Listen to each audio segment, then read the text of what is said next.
Well, I was really, really shocked. In fact, I shouted. I shouted at the top of my lungs when I heard that Yinka Ayefele's radio station, Fresh FM, was demolished. And I shouted like Yinka Ayefele was related to me or something. He's not related to me in any way. I just know him like everybody else. He's known as a very popular musician, as a very talented entertainer, and of course as the owner of a very prestigious radio station in Ibadan called Fresh FM. And I actually I have been there a couple of times, and he was a very, very good establishment. They were doing very well because I was in Ibadan for some time. And they were really, really, really doing very well. And just the thing is, for anybody that doesn't want to wish evil on anyone, on their fellow human being, it will sadden your heart, because you will definitely know that he has invested so much money in that building. And according to reports, he had invested about 800 million naira into that building. And very much so, because when I entered that building, it was state of the art. Everything was pristine, it was clean, equipment everywhere, and they were doing very well.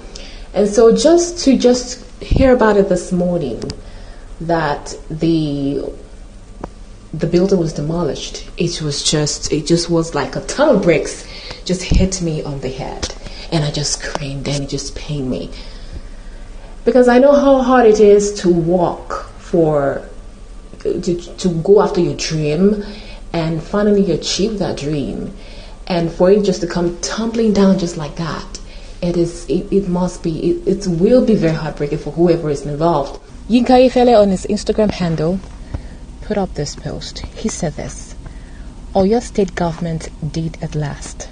My pain, my sweat, so help me God.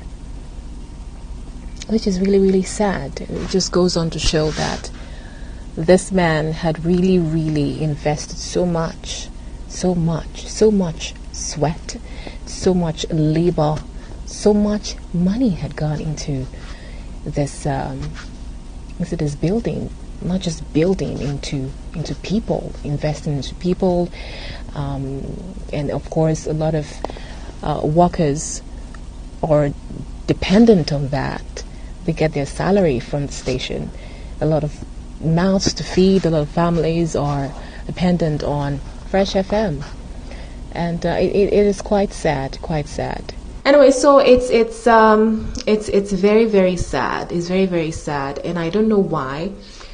And I don't want to go into the who's and the whys.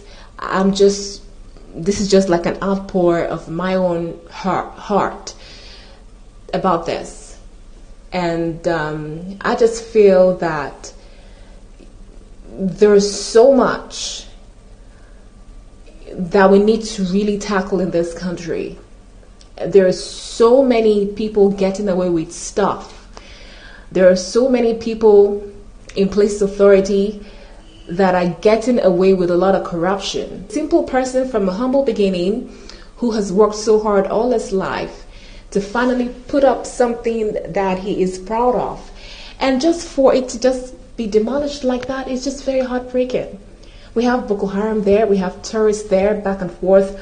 We have, of course, the main thing in this country is corruption, which it's still being tackled on a daily basis. We have kidnappers there, we have just a whole lot that needs to be dealt with. Why is the center of attention on Yinka Ayefele and his building? Why? I don't get it. Why it has to be the common man that has to suffer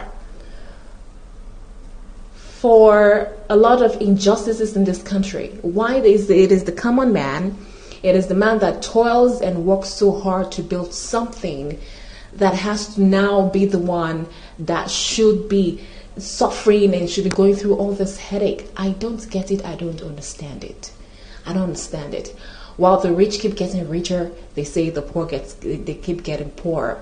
Now, Ayefele is not a poor man, but he has worked very hard to get to where he is right now. And for someone who, has a little bit of physical challenges, to me, I just think his story is just so inspiring to me. His story is just so inspiring to me. And whenever I look at him, for someone like him with so much talent, even with the physical challenges, to still go ahead and just do so much and be an inspiration to thousands, if not millions of people, I think it is an amazing feat. And whenever I think about him or I hear about him, it's always this good feeling because his story is so inspirational. Despite that, despite his physical challenges, he still went ahead to become a very, very notable musician, a very, very well-known entertainer, well-known, went ahead to open a radio station. I mean, he's done so well for himself and for the country and for his family, which is something that is amazing, is great, is wonderful. So for me, it is shocking. It is really shocking for me. I don't know why. I don't know why. It just not, to me, it's just not right. It is just not right. And I just pray that he'll be able to recover his losses and he'll be able to even come back stronger and better with this situation that that has befallen him. So that's just it. I just wanted to just express my opinion on this. And in a way, just vent, really. It's quite sad.